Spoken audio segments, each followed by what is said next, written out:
When the average person thinks of money, they think about spending it. Now, maybe that says a lot about our high time preference culture or the fact that our money is broken, but that is what people think. The truth is, logically, money is not just meant for spending. Money is meant for saving and then spending.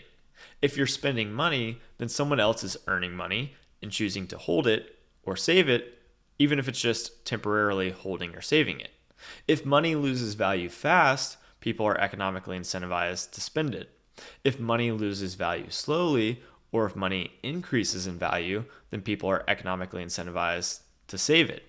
Okay, that makes sense, but how does this relate to Bitcoin? If very few people are willing to accept Bitcoin, then it's clear nobody wants to hold or save it. That is true. Bitcoin adoption globally is still fairly low. A small percentage of the total population is holding or saving Bitcoin. This is where it's important to understand the history and origin of money itself. What exactly is money and how did it originate? There's a great piece of research called Shelling Out written by Nick Szabo. Szabo pointed out that humans did not immediately converge on one form of money that was used as a common medium of exchange or tool for payment. Szabo's research suggested that all over the world, different societies converged on different but similar monetary tools in a similar manner. First, societies began to collect rare and interesting objects like shells, beads, and precious stones. These items were not valued because of their intrinsic utility, but due to their scarcity and difficulty to counterfeit.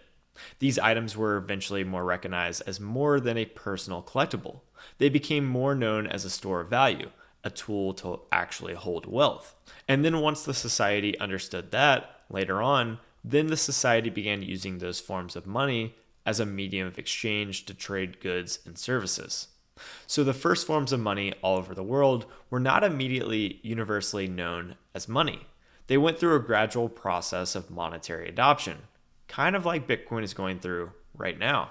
So yes, Bitcoin may not be widely accepted form of money at your local grocery store, but that doesn't mean it's worthless, and it also doesn't mean it will ever be accepted.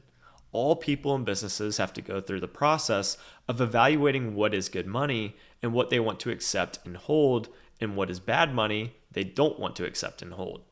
Historically, as Szabo taught us, societies don't converge immediately on one best monetary tool as a common medium of exchange or form of payment.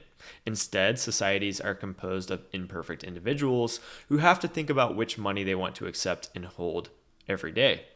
This inevitably leads to a gradual monetary adoption process, and Bitcoin is still in the early stages of this. And we know Bitcoin is the best money, not by chance, but by evaluating its superior monetary properties compared to all other monetary tools humans have ever used. Now, it's just a matter of time before more humans recognize this and understand that Bitcoin is just going through the adoption process, moving from a collectible to store of value, and ultimately to a medium of exchange.